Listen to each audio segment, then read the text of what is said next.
Hello बच्चों, कैसे हो आप सब। आज हम आपके लिए एक और नई कहानी लेकर आए हैं जिसका शीर्षक है कुरूप बतख। जंगल के किनारे एक छोटा सा सुंदर घर था और उस घर के पास एक सुंदर सा झरना बह रहा था। उस समय सर्दी की हल्की हल्की धूप निकल रही थी। चारों ओर सुंदर वातावरण था। उस झरने के पास उगी हुई हरी हरी घास में एक बतख ने अंडे दिए थे। थोड़े दिन बाद उन अंडों में से छोटे छोटे 5 सुंदर बच्चे निकले। उन्हें देखकर बतख मन ही मन बहुत खुश हुई और झूमने लगी। लेकिन अचानक उसी समय बतख ने एक बड़ा अंडा देखा। उसने उस अंडे को सेया ही नहीं था, इसलिए उसने उसे भी सेना शुरू किया। उसमें से एक बच्चा निकला। बच्चे को देखते ही उसने कहा, यह बच्चा मेरा नहीं है। मेरा बच्चा इतना कुरूप और इतना मोटा नहीं हो सकता। यह तो किसी हंस का बच्चा लगता है। फिर भी बतख अपने 5 बच्चों के साथ उसका भी पालन पोषण करने लगी। कुछ समय यूं ही बीतता गया। उसके बाद बतख के दूसरे बच्चे उसे खूब चिढ़ाते थे।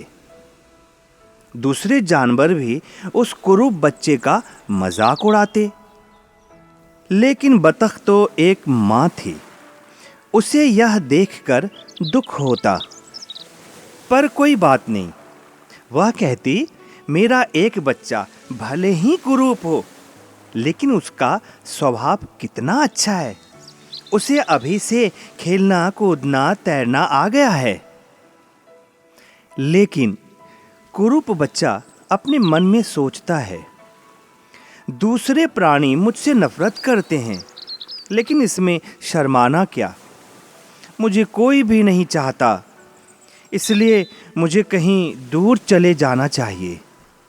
यह सोचकर वह मन ही मन दुखी होकर वहां से चल पड़ता है। चलते चलते वह एक जंगल में पहुंचा। वहां कुछ जंगली बतखें रहती थीं। वहां भी उसे किसी ने नहीं बुलाया।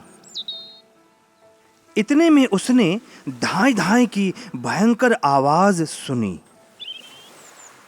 किसी शिकारी ने 3-4 बतखों पर गोली चलाई थी, इसलिए वे सभी जमीन पर तड़प रही थी। उसने मन ही मन सोचा, बाप रे, यहाँ तो जान का खतरा मालूम पड़ता है। मैं तो बाल बाल बच गया, शायद इसलिए कि मैं बतख जैसा नहीं दिखता हूँ। और अचानक उसी समय एक कुत्ता झाड़ी से निकलकर दौड़ता हुआ उसकी ओर आया। कुत्ते की काली काली आंखें और नुकीले दांत देखकर वह तेजी से भागने लगा। कुत्ते ने भी उसका पीछा किया, पर वह उसका कोई भी नुकसान नहीं कर पाया और वहां से चला गया। डर के मारे कुरूप बतख कुछ बड़बड़ाया, हे भगवान, तेरा बहुत बहुत धन्यवाद। मेरी इस कुरूपता के वजह से आज मेरी जान बच गई। अब यहाँ रहने में अपनी खैर नहीं, आगे निकल लेता हूँ। और वो वहाँ से चला गया। चलते चलते वह एक छोटे से मकान के पास पहुँचा। उस मकान के एक कोने में वह जाकर चुपचाप बैठ गया। और तभी उसी मकान में रहने वाली एक बुढ़िया, उसने देखा कि कमरे के कोने में एक बतख बैठा हुआ है। उसके मन में लालच आया। उसने सोचा कि मैं कितनी खुशनसीब हूँ। यह बतख यहाँ आई है, इसलिए मुझे अब इसके अंडे खाने को मिलेंगे। वह बुढ़िया बतख के उस कुरूप बच्चे को पालने लगी। लेकिन यह बतख तो अंडे देती ही नहीं थी, इसलिए बुढ़िया को भी उससे नफरत होने लगी। मौका पाते ही बतख का बच्चा वहां से भी निकल गया। एक दिन पानी में तैरते तैरते उसने आकाश की ओर देखा। बड़े बड़े सुंदर पक्षियों का एक झुंड उड़ रहा था। उसे वे पक्षी बहुत सुंदर दिखाई दिए। उसने कहा, पहले तो मैंने कभी ऐसे जगमगाते सफेद पक्षी नहीं देखे थे। ये कौन हो सकते हैं? वे सफेद हंस थे।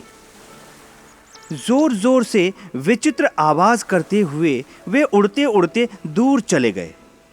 बतख का बच्चा फिर अकेला पड़ गया। कुछ समय बीतने के बाद बसंत ऋतु आई।